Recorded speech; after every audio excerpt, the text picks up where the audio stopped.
we want to get a good understanding of what's going on with the rotator cuff. We've got the big muscles. You guys really probably already know where they're located. So we've got the pec muscles, which attach here at the sternum. They literally kind of spread like this and attach out here to the humerus. We've got the trap muscles that attach up here that kind of make this big old triangle, right, that cover all of this zoop, zoop space. And then we've got the lats that kind of, they attach at the front of the humerus here, and then they kind of spray. It's a very thin muscle. It sprays the whole low back. Those are those three big primary movers of the body that the rotator cuff is trying to fight against. And you see how huge those muscles are. We're going to show you how little, teeny tiny, your little rotator cuff muscles are and why I call them the underdog. So we've got supraspinatus, and actually I'm going to put these in order. So we're going to go ahead and do the one that's most commonly to get injured. We're going to talk about where he's located, what is he responsible for, and then we'll go down the list from most commonly injured to the least commonly injured and what they're responsible for. So we've got supraspinatus. It attaches here at the top side of the scapula.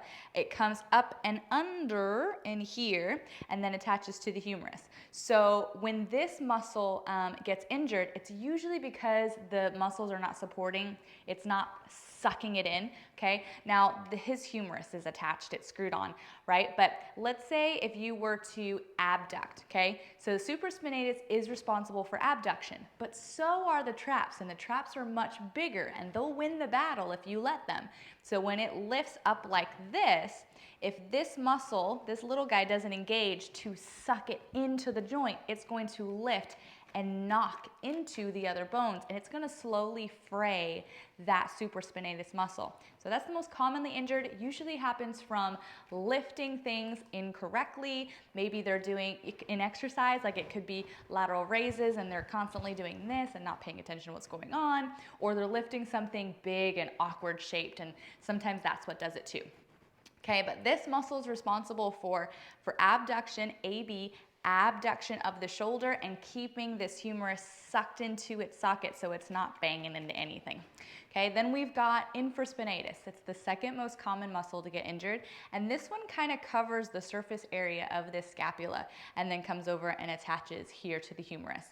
This muscle is responsible for external rotation of the humerus, and when we start doing some testing, we'll notice that there's certain fibers that are also responsible for internal rotation when we start changing the angle of the shoulder itself.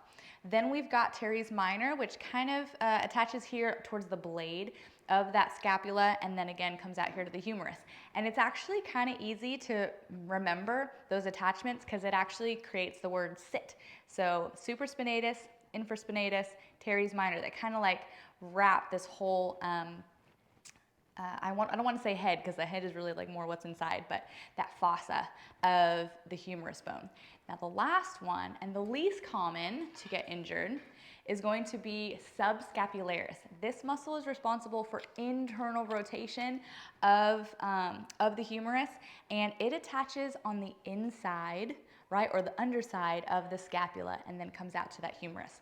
So those are your rotator cuff muscles. Now you know where they are. So if you ever go to the doctor, let me tell you, if you ever go to the doctor and the doctor says, oh, I think you have a rotator cuff injury, make sure you ask the question, which one?